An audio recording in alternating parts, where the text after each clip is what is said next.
Hello, good day to you. It's Talkin really, and today's story, Enable magazine, and it's all about trying to fight to scrap the PIP 20-meter rule.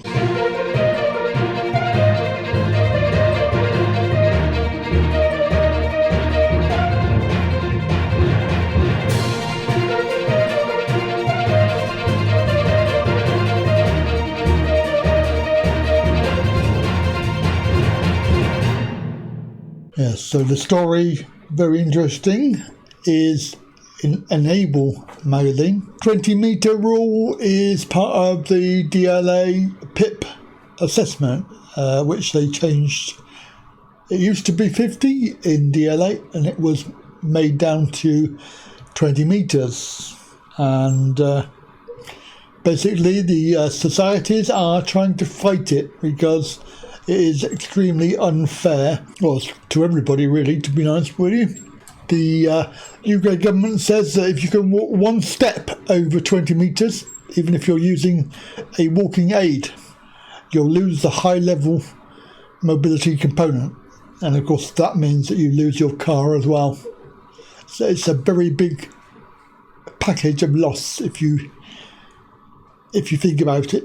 It does really restrict your mobility. This is called the PIP 20-meter rule, and it doesn't make sense. What they were trying to do originally was to, obviously we know, is to save money, but also to make sure that less people get the benefit, because, well, why else would they fail to give and then the court gives it? There's only one reason for that, because they are vindictive and want people to suffer. So, let's try and restrict how many people will have it, because they're not worried about losing a court, because they do. 70% cases win at tribunal.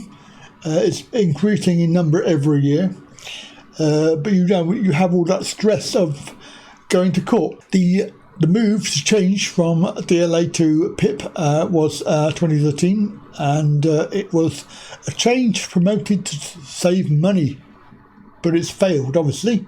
They haven't saved much. In fact, it's probably cost them more money in the long term. And as PIP replaced DLA, so did its criteria. From the consultation and implementation, the new formula was seen as worrisome.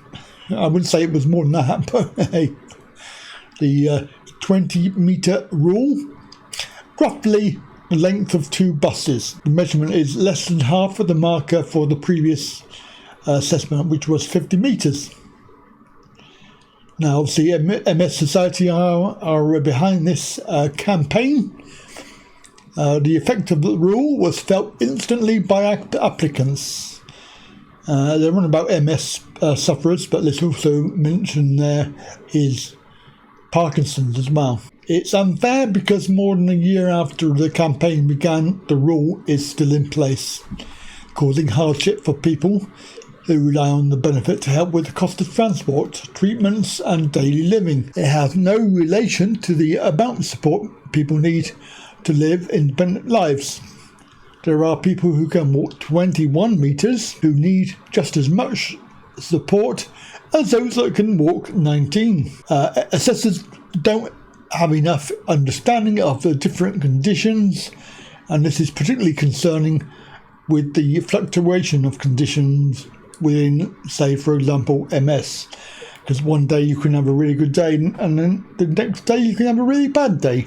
As with any disability, really. There is a campaign that is being in progress, and the unfairness stretches beyond the idea of the assessment itself, because if you're awarded a lower rate of PIP, then you could have it has a detrimental effect on both your mental and physical health, because you have less chance of getting around, basically, because you have, obviously, if you're a mobility vehicle driver, then you will lose that vehicle, and of course then you have to rely on friends and family to be able to transport you about, or of course public transport if you can get on it. So since the campaign to scrap the 20-metre rule, was launched, the support has been overwhelming. Unfortunately, we don't often see change like this happening all at once. We're closer than we have ever been. Until the 20-metre rule is changed or removed, the assessment is not fair or suitable.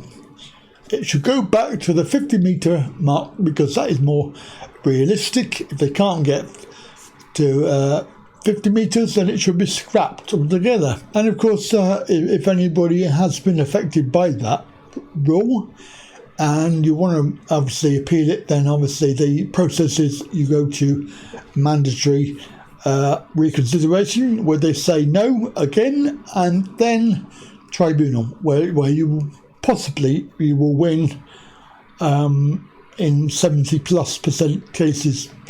They tend to win, and of course it wastes the government's money. Not that they're really worried about that, because they have money to burn. And they love wasting money. Right, so that's the story. There is a campaign. I will try and put the link down below, if I remember. And you can go and fill it in and support the campaign. Right, have a good day, and bye for now.